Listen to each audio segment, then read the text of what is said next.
বাংলাদেশের 6 ঋতু বৈচিত্র্য যেমন তার নিজস্ব সম্পদ, তার ধান্য ক্ষেত্র, নদী, মেঘলা প্রভৃতি অজস্র সম্পদের মধ্যে যাত্রাও ঠিক তেমনি নিজস্ব সম্পদ। এবং সম্ভবত যাত্রা পৃথিবীর নাট্য ও নাটকের ইতিহাসে এক অতুলনীয় সম্পদ। যাত্রার দলে নটনটিরা রং মেখে, সংসেজে, হেসে, কেঁদে আমাদের আনন্দ দিচ্ছে। কিন্তু ওর জীবনেও যে আমাদের যে সুখ দুঃখে ডুবে যায় তার হিসেবে আমাদের জানাও নেই।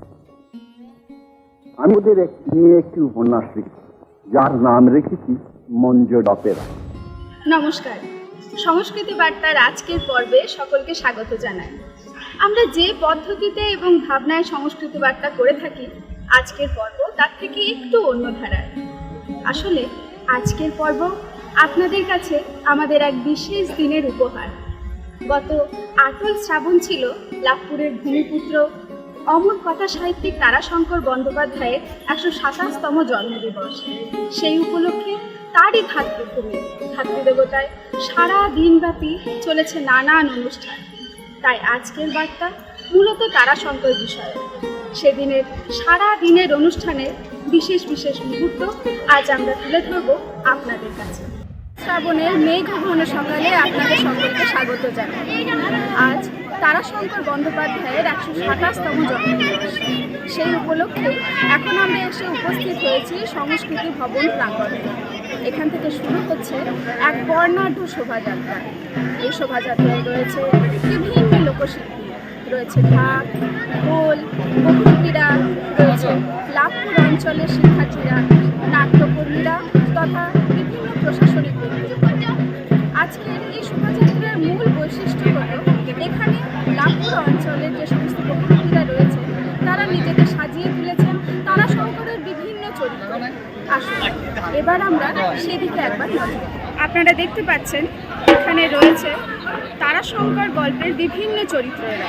হ্যাঁ, লাভপুরের লোকশিল্পী, বহুরূপী শিল্পীরা আজ তাদেরকে সাজিয়ে তুলেছেন তারাশঙ্কর গল্পের বিভিন্ন চরিত্র। আমরা প্রথমেই দেখতে পাচ্ছি আখড়াই দিঘি থেকে কালীচরণ বাগদিকে। তারপর রয়েছে ডাক হরকড়া গল্পে দিনু ডাক হরকড়া, রয়েছে সপ্তপদী কৃষ্ণেন্দু, রয়েছে জলসাগরের বিশ্বম্ভর রায়, রয়েছে রায় কমলের বম বাবাজি, রয়েছে হাসনকান্তি নসুবালা এবং রয়েছে কবি উপন্যাসের 127তম জন্ম দিবস উদযাপন উত্তর বীরভূম জেলা প্রশাসন আয়োজনে লাভপুর ক্লাব ও পঞ্চায়েত সমিতি এবং বীরভূম সংস্কৃতি বাহিনী এই বর্ণাঢ্য পদযাত্রার মাধ্যমে অনুষ্ঠানের সূচনা। অনুষ্ঠানের উদ্বোধন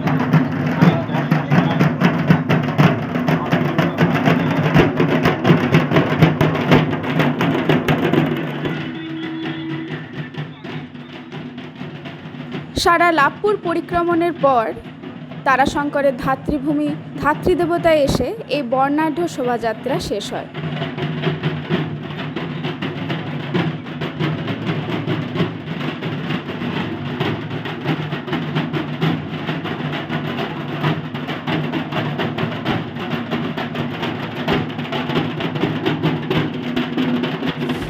নমস্কার, আমরা এই মুহূর্তে দাঁড়িয়ে আছি একটি পবিত্র ভূমিতে, কথা সাহিত্যিক তারাশঙ্কর বন্দ্যোপাধ্যায়ের সূতিকাগৃহ অর্থাৎ আঁতুর ঘর।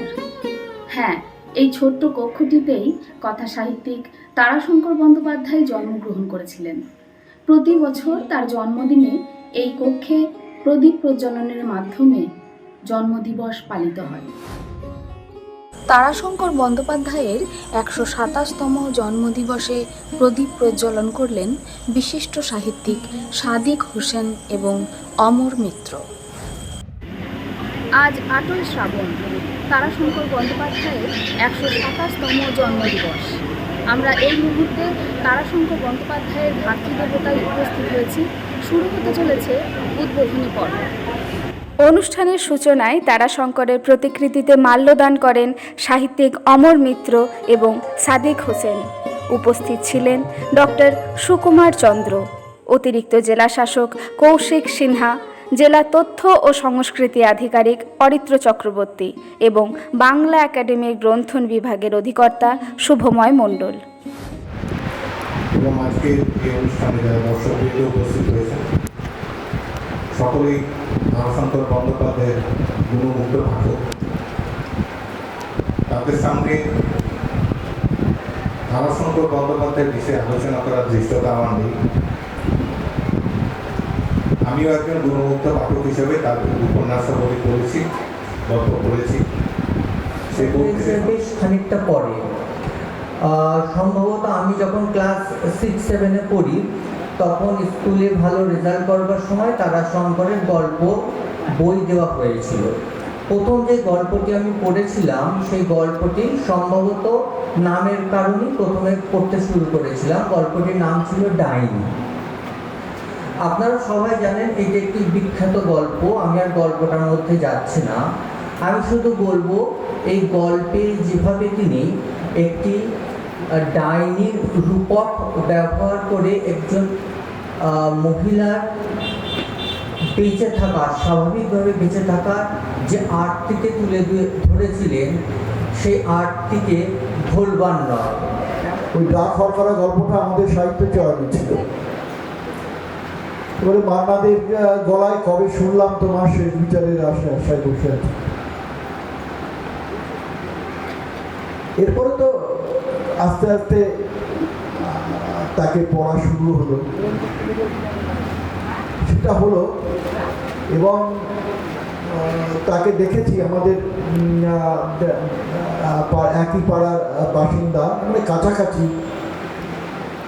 এবং একটু অবাকই লাগতো যে এই মানুষটা আমরা যেগুলো পড়ছি বাড়িতে যে বইগুলো আছে, এই হাসিরবাগের উপকথা, গণদেবতা, এগুলো এনারই লেখা।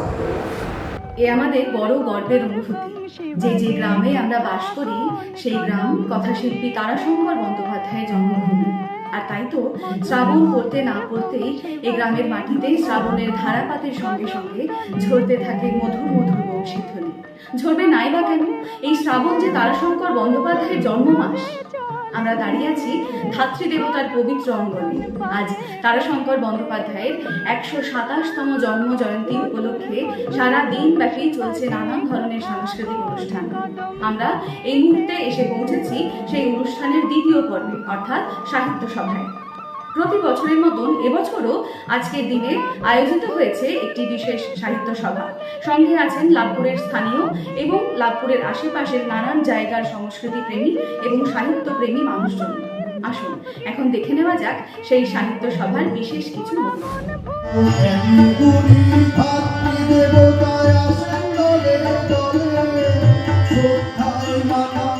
শুধু লাভপুর বা লাভপুরের আশেপাশের অঞ্চলই নয়, সাহিত্যের টানে, সংস্কৃতির টানে এদিন ধাত্রীদেবতার পবিত্র ভূমিতে এসে পৌঁছেছিলেন দূর দূরান্ত থেকে অনেক মানুষ। বিশিষ্ট প্রাবন্ধিক সুনীল পাল এবং কবি তথা অংশুলা পত্রিকার সম্পাদক পরিমল চট্টোপাধ্যায়ের সঞ্চালনায় ছোট বড় নানান মানুষের অংশগ্রহণে এদিনের সাহিত্য সভা হয়ে উঠল প্রাণময়। কাল রথে বেঁচে আসছে, দুধ নিয়ে আসছে পারে, সমস্ত যেন ছবি, কিন্তু এই ছবিগুলো কাদের? কাশফুল, রাশি রাশি কাশফুল ধবধবে সাদা, মাঝে মাঝে রাস্তায় টুকুর নদী এলো বান, ময়ূর নাচে পেখম খুলে ঝুমকন্যার গান, বৃষ্টি থামে রৌদ্র ওঠে, পাশের বনে পাতা নড়ে, ভয়ে কাঁপে প্রাণ। ধাত্রী দেবতায় সারা দিন ব্যাপী তারাশঙ্কর জয়ন্তীর অনুষ্ঠানে এখন আমরা সান্ধ্য পর্যায়ে এসে উপস্থিত হয়েছি। তারাশঙ্করের গান গাইছেন স্থানীয় শিল্পীরা। গানে অংশগ্রহণ করছেন মৌমিতা মুখোপাধ্যায়, প্রিয়ব্রত চক্রবর্তী, সৌমেন মজুমদার এবং চুমকি রোজ।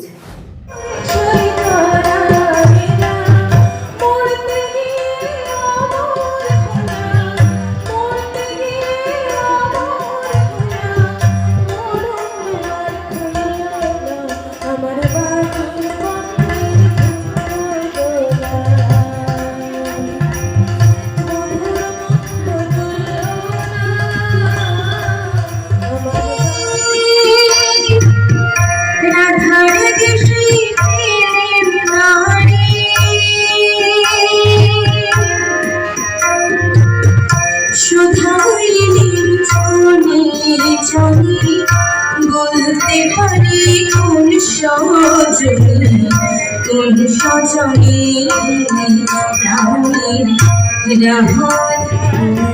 ঘরের কবি মনের ছবি, ঘরের কবি মনের ছবি, আছো অন্তরে প্রণাম জানাই আজি তোমারে তারা শঙ্কর।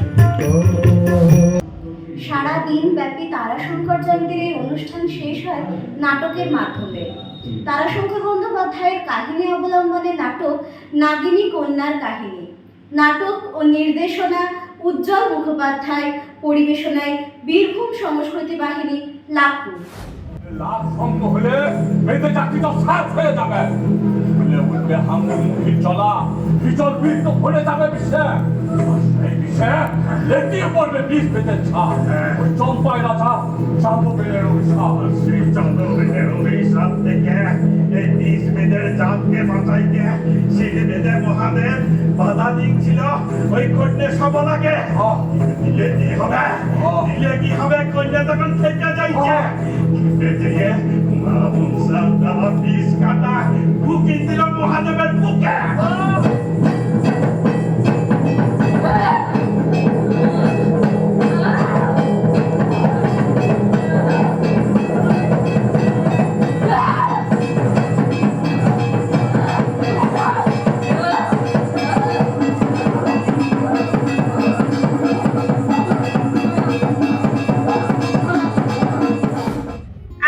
ভাতৃদেবতা প্রাঙ্গণ থেকে আপনাদের সাথে ভাগ করে নিয়ে আরো কয়েকটি বার্তা। লোকপাড়া মহাবিদ্যালয়ে গত 12 থেকে 15 জুলাই হয়ে গেল পটচিত্রের ওপর এক বিশেষ কর্মশালা। পড়াশোনার পাশাপাশি নিজেদের কৃষ্টি ও সংস্কৃতিকে ছাত্রছাত্রীরা যাতে চিনতে পারে, জানতে পারে, সেই লক্ষ্যে বীরভূমের লোকপাড়া মহাবিদ্যালয়ের IQAC ও কালচারাল কমিটির উদ্যোগে 12, 13 ও 15 জুলাই হয়ে গেল পটচিত্র বিষয়ক একটি বিশেষ কর্মশালা। কালীঘাট চিত্রকলা, ঐশ্বরিক গাভী, কপিলা ইত্যাদি শিল্পকর্মের জন্য সংস্কৃতি জগতে কালাম পটুয়ার নাম সর্বজন বিদিত। তবে বর্তমান প্রজন্মের কাছে এই পটশিল্পের ইতিহাস ও গুরুত্বের কথা হয়তো অজানাই থেকে গেছে। তাই সেই উদ্দেশ্যকে মাথায় রেখেই মহাবিদ্যালয়ের অধ্যক্ষ ডক্টর মৃণালকান্তি দাস মহাশয় এই প্রাচীন সংস্কৃতির ঐতিহ্যবাহী পটচিত্র বিষয়ক ত্রিদিবসীয় কর্মশালার আয়োজন করেন। লোকপাড়া মহাবিদ্যালয়ের আগ্রহী ছাত্রছাত্রী ছাড়াও এই কর্মশালায় উপস্থিত ছিলেন লোকপাড়া মহাবিদ্যালয়ের অধ্যাপক অধ্যাপিকা ও সাঁইথিয়া অভেদানন্দ কলেজের অধ্যাপিকা সুপ্রীতি দাস মহাশয়া এবং অভেদানন্দ কলেজের কিছু আগ্রহী ছাত্রছাত্রী। শিল্পী কালাম পটুয়ার প্রগাঢ় অঙ্কন শৈলী এবং তার বক্তব্যে সমৃদ্ধ হয় উপস্থিত জনেরা। মহাবিদ্যালয়ের অধ্যক্ষ মহাশয় জানিয়েছেন, লুপ্তপ্রায় এই লোকশিল্পকে পুনরুজ্জীবিত করার লক্ষ্যে পরবর্তীতে আরও এমন ধরনের কর্মসূচির পরিকল্পনা করা হবে। রামপুরহাট গান্ধর্বী সোসাইটি গত 14 জুলাই কাজী নজরুল ইসলামের জন্মদিনকে উপজীব্য করে এক বিশেষ অনুষ্ঠানের আয়োজন করে।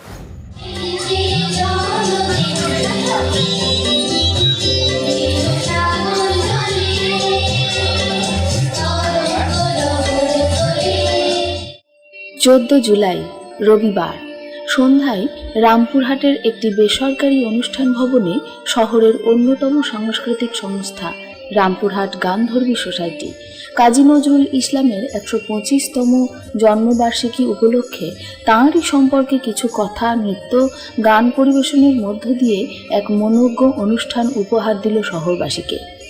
নাচ, গান ও আবৃত্তিতে অংশগ্রহণ করে সংস্থার প্রায় 50 থেকে 60 জন শিক্ষার্থী। অনুষ্ঠানের নৃত্য পরিচালনা করেন নৃত্যশিল্পী কাবেরী সিং। সংস্থার সভাপতি তথা প্রবীণ অধ্যাপক মলয় মজুমদারের পরিচালনায় সমবেত সঙ্গীতের মধ্য দিয়ে অনুষ্ঠানের শুভ সূচনা হয়।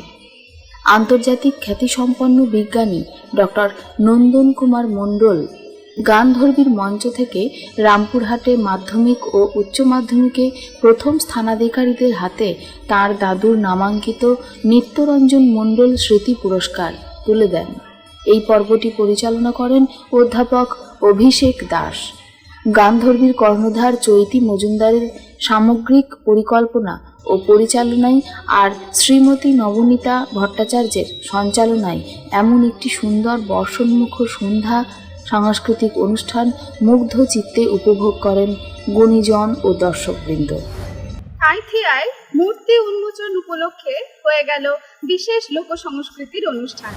শহর সাঁইথিয়ায় জয়তু সুভাষ গোষ্ঠী ক্লাবের পরিচালনায় শিবলিঙ্গ এবং রাধাকৃষ্ণের মূর্তির প্রাণ প্রতিষ্ঠা উপলক্ষে নানান লোকজ অনুষ্ঠানের আয়োজন করেছিল উক্ত ক্লাব।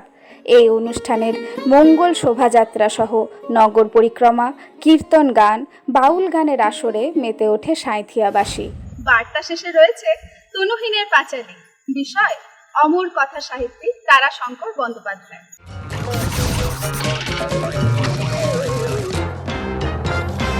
তনুহীনের পাঁচালী, শ্রাবণের ধারাপাত, রিমঝিম সুর, লাল মাটি ভিজে পথ, প্রিয় লাভপুর, লাভপুরে বাড়ি তাঁর, দেশে দেশে ঘর, গণদেবতার রূপে তারাশঙ্কর।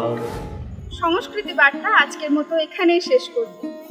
তারাশঙ্কর বন্দ্যোপাধ্যায়ের সেই অমর গান নিয়ে। তোমার শেষ বিচারের আশায় বসে আছি,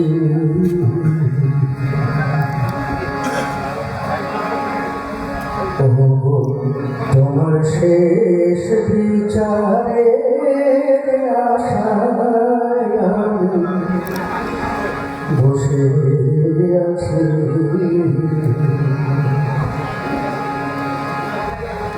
তোমার রাজ কাছারে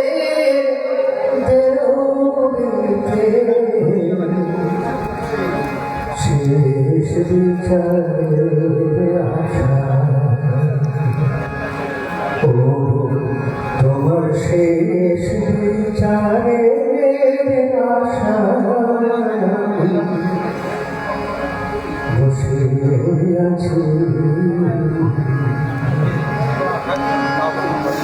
চোখের জলে বসে আছি,